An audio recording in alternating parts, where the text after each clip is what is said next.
Hello, ladies and gentlemen, and a very warm welcome to the first video of this year in Evolving Consciousness. I'm your host Purushottam, and in today's video, we are going to talk about the phenomena which just happened a day before. We are going to talk about a personality who needs no introduction. You and me, are extremely lucky to witness the consecration of the great Ram Lalla in his temple of Ayodhya. A battle of 550 years which had a lot of unsung heroes who contributed immensely and selflessly. People who have contributed to that particular battle. There are many people who were contributing from generations together. But today's video is going to talk about certain unsung aspects of the whole epic of Ramayana. And also, my today's focus will be on talking about certain characters of the Srimad Ramayana who probably haven't been flamboyantly portrayed. Of course, we'll talk about the central character without whom none of this could have happened. That is Lord Shri Ram himself. But before we move into this is a channel, if you are tuning in this channel for the very first time, this is a channel where we talk about a lot of inspirational content, and also we talk about reviews of certain books and also stuff which I feel are very apt for this day and time and age. So thank you for viewing in this video, and coming to the first aspect of this whole narrative, let's start with the word Ram. What does this word Ram mean? I'm sure most of you don't even know what this word means. In Sanskrit, when you deconstruct this word Ram, it essentially means the light within.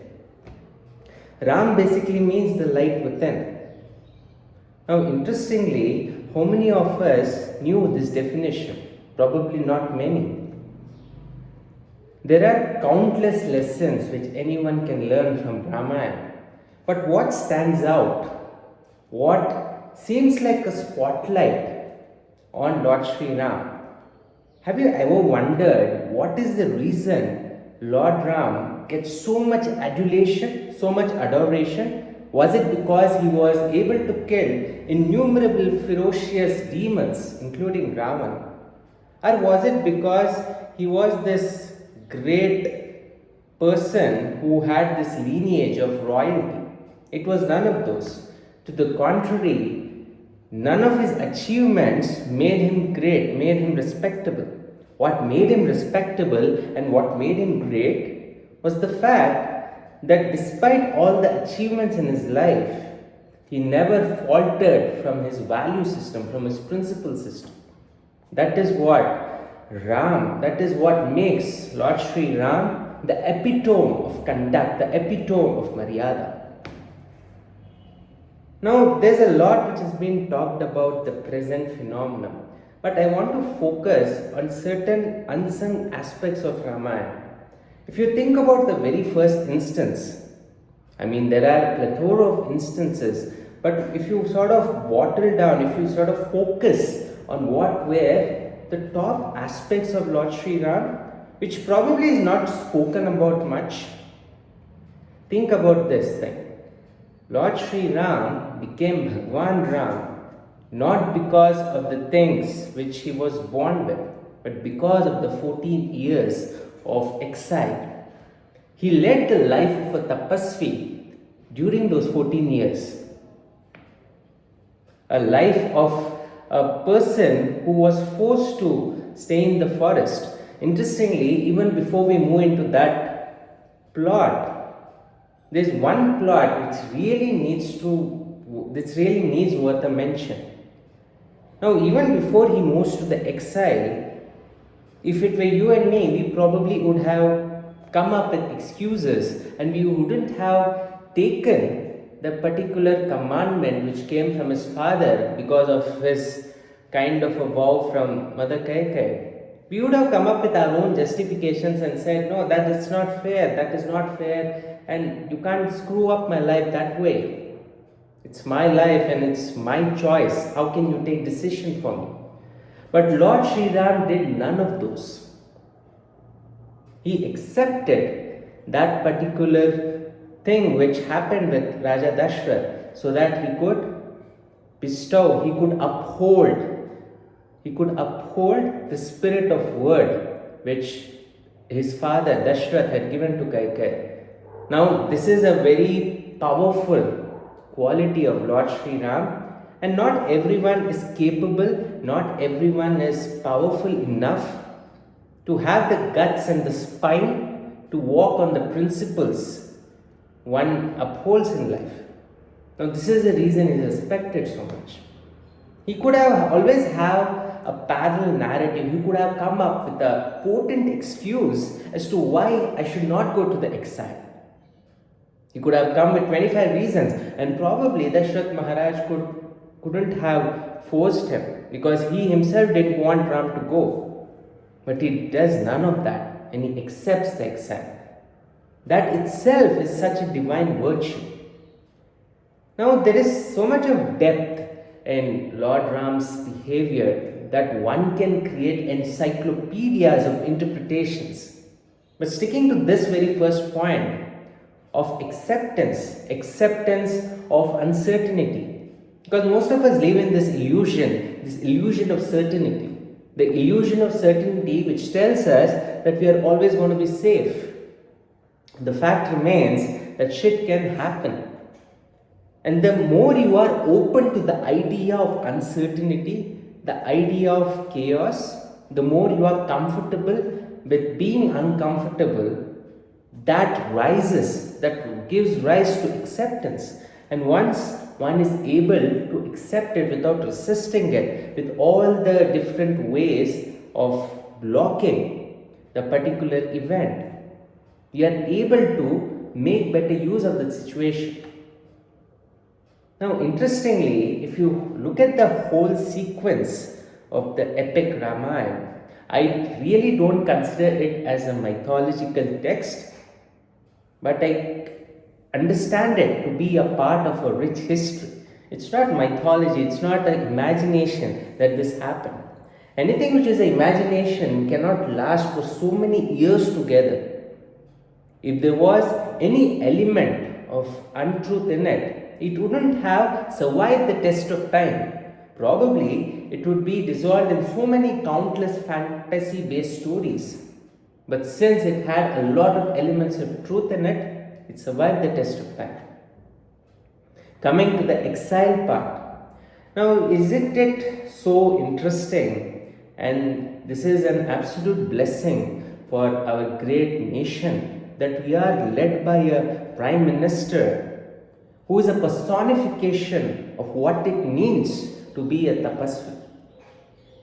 Because understand this, even if you look at the events, the consecration of the temple, of the idol in the temple, a person who probably is in the age of 70s, he does 11-day anushtan, 11-day fast, which probably was not needed. I was listening to the speech of one of the saints who gave him the guidelines as to what needs to be done, and the saint only recommended him 3 days of anushtan. But Shri Narendra Damodar Das Modi, the man he is, he chooses to take 11 days of anushtan. I know many of you are probably, me included, we cannot even fast more than 2 days. But this man at that age is able to fast for 11 days. Just imagine the level of tapasya, the level of capacity to endure hardships. Now, isn't it interesting that the human mind is always trying to avoid pain? We have all heard this age-old proverb which says, pain is inevitable, suffering is optional. But we probably haven't deep dived into what that really means. If you think about it, the mind is always coming up with escape mechanisms to avoid pain. Whether it's physical pain or emotional pain, or pain is something the mind doesn't like. It always seeks pleasure. Now, pleasure is not always about food and sex. Pleasure can be so many different things.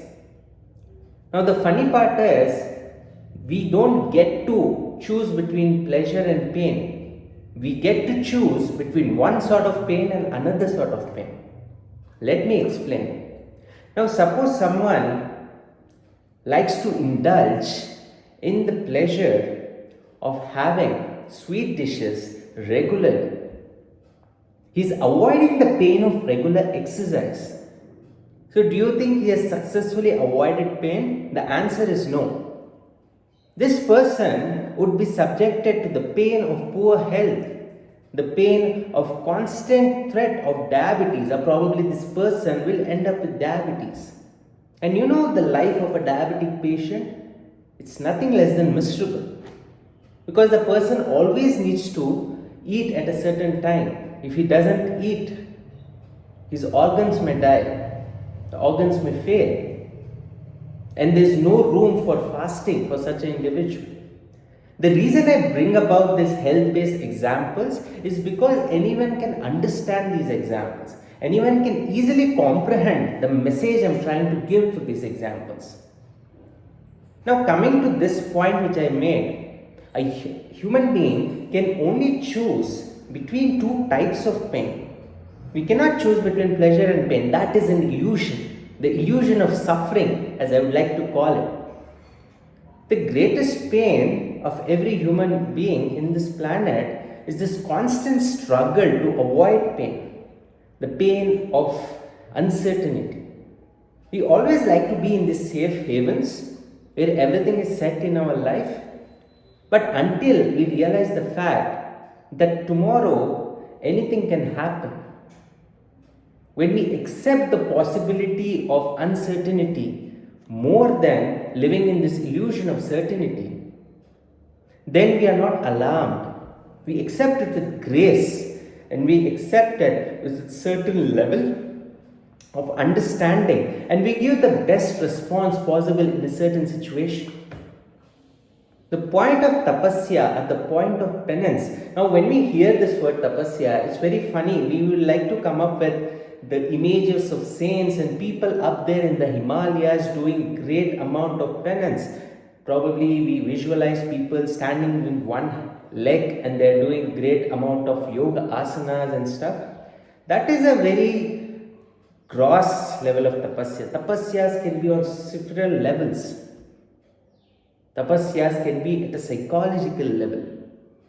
Let's say you tell yourself that for a certain day in a week, I'm going to completely cut off social media. That is, my friend, also a form of tapasya. Tapasya is on so many different levels. The gross levels is obviously doing fasting and doing all kinds of other activities to the physical body. But tapasya has mental ramifications. The physical tapasyas are probably the most easily executable ones.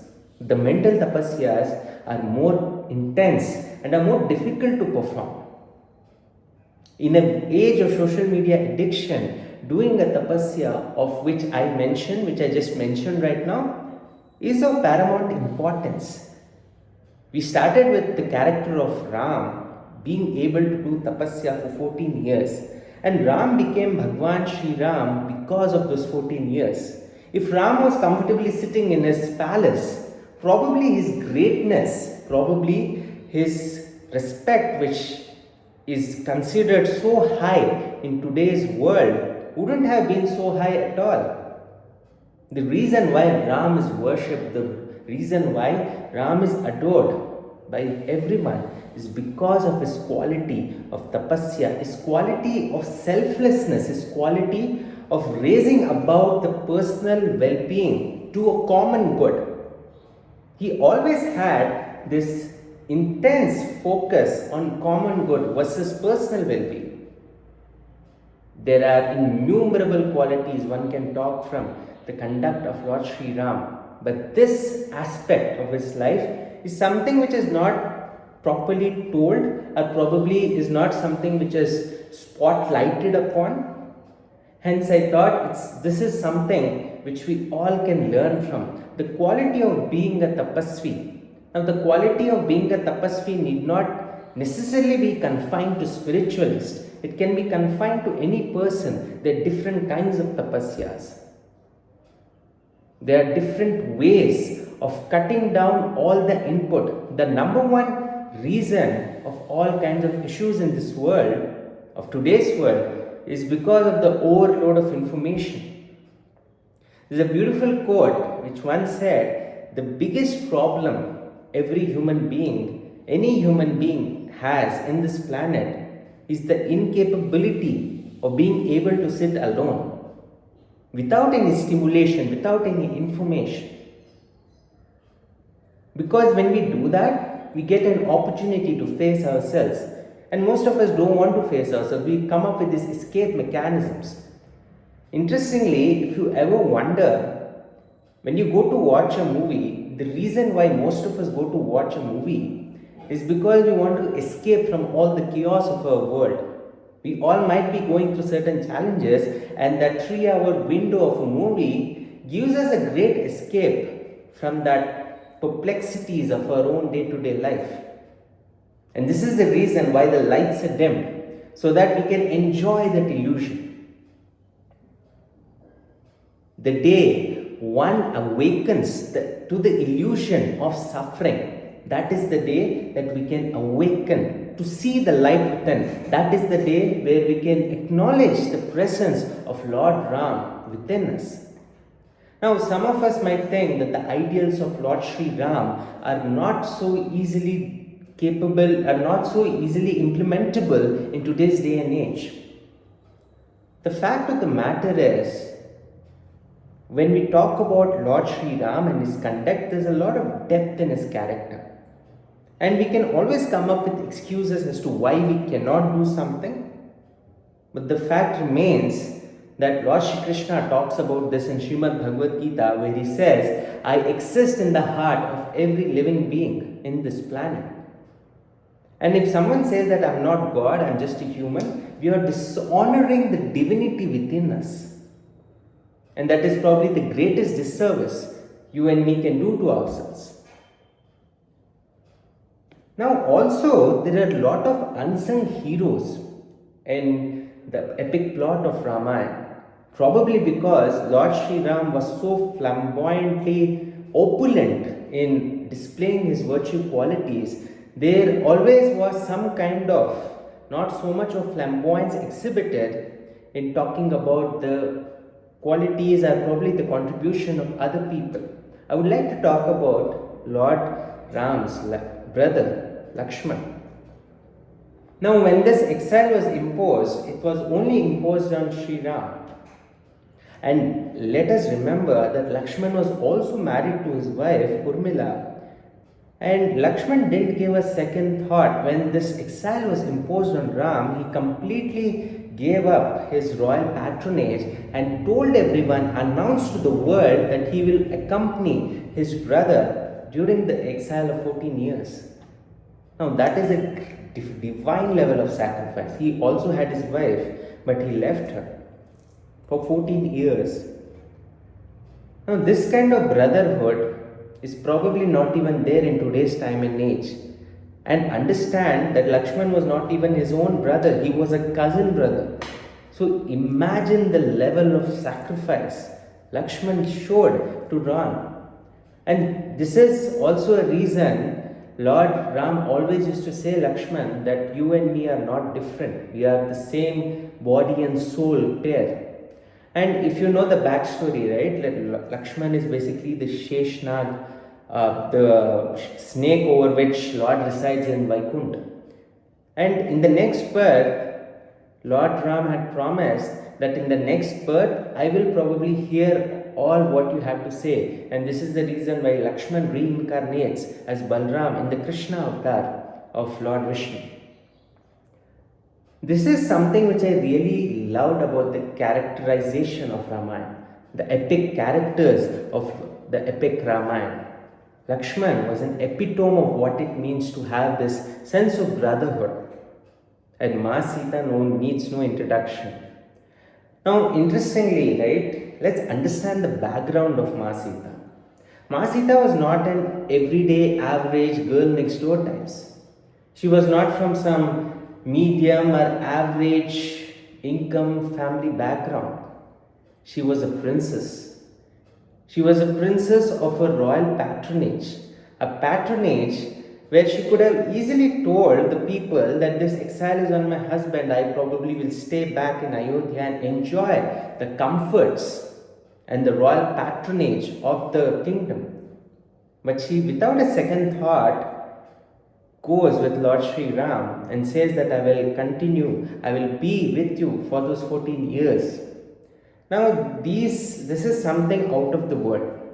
Now, this is what is called as a personification of what it means to be devoted and what it means to be an epitome of sacrifice and love. One quality which is so much common in all the epic divine characters of Ramayana is this word called devotion. Now, devotion is a word which is heavily misused in today's day and age. When we talk about devotion, we think that it's all about adulation of our beloved devotee. We need to keep praising our beloved Lord. While that is true, but what is the intent behind your devotion? Most of our intent behind any kind of spiritual practice or even devotion is so that we can fructify our petty materialistic desires. But devotion is not more about adulation. Devotion is when you are dissolving your sense of identity. That is true devotion. When you completely forget your very presence, you are so consumed in devotion that you forget about this identity, your own identity.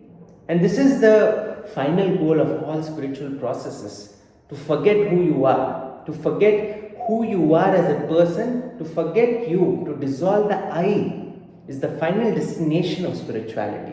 To become one with your beloved God, that is the final goal of devotion.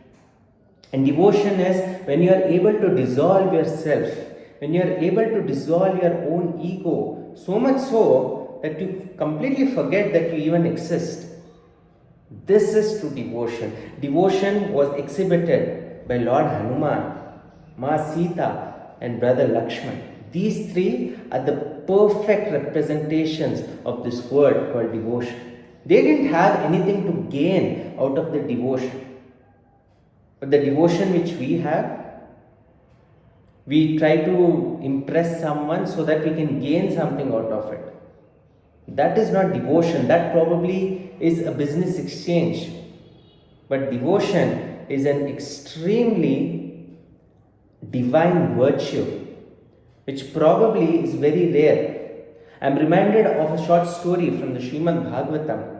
When the entire scene of Prahalad was happening, Hiranyakashipu was constantly tormenting young Prahalad. And when Lord Narsimha successfully assassinates Hiranyakashipu, he asks Prahalad, I am very much impressed by your devotion. Please ask me something. I can bless you with all the opulences available in the galaxies. And Prahalad says, I need none of that. I just need the pure devotion of my Lord, that is you. Now, this is a true devotee. Even Raman was a great devotee, but his devotion was based on materialistic aspects. His devotion was to acquire strength.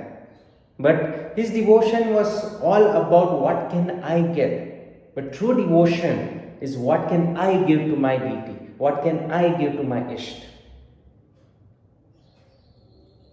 Hope this video brought a lot of focus, because we all have heard of Srimad Ramayana, and I will not like to talk about the same characters, and I will not talk about the story because everyone knows about the story. But if there are two things which we all can take away from this epic, it is the quality of patience and devotion. Because we often get frustrated with life when things are not moving, when things don't happen the way we want it. Look at Lord Shri Ram. He never exhibited any sign of frustration. Some may argue he was God himself. But isn't it funny that Lord Shri Ram didn't even know that he was Lord Vishnu's avatar? If you research about Ramayana, Lord Krishna very well knew that he was God, but Lord Ram didn't. And this is the beauty of every avatar of Lord Vishnu, is always a message which is so beautifully orchestrated in the entire sequence of event whenever the Lord incarnates. I hope my today's video brought about a fresh sense to look at Ramayana. And also I talked about initially the deep importance of being able to have an equation with suffering. Because understand, as I mentioned, there is no escaping pain. It's only about what kind of pain you voluntarily choose. Just think about it. Choose the pain before pain chooses you. I just made that quote up in my mind. Choose your pains before pain chooses you. Because there's no escaping pain. It's only the difference is really made when you choose the right kind of pain. The pain which is going to be better for you, for your long-term well-being. Choose that pain. Choose that kind of pain. And you can also awaken the Ram within. You and me can also awaken the Ram within. Thank you so much for your time on my video. If you really loved the video, do share with a couple of your friends. And this was my little take, my little contribution in spreading the holy message of Ramayana and spreading the glories of Lord Shri Ram. It was a squirrel-like contribution from my end. Also, before we close this video, one very important aspect, one very important point, a character of Ramayana was a squirrel. Now, most of us, we always think that we are not great to talk about wisdom. We are not great to create an impact. But if you look at the scene of the squirrel in the Ramayana, it also had a role. No matter in what walk of life you belong to, every human being is competent enough through his own set of skill sets to make an impact. To facilitate the Ram Rajya, every person can contribute. And remember, the ocean is made from countless number of drops, and every drop matters. I hope my today's video brought a lot of sense to you. And if you really loved it, do share this message with a couple of your friends. Also do subscribe to my channel and share the candid feedback of what you thought about my video. Thank you so much, and I'll meet you in the next video. Bye.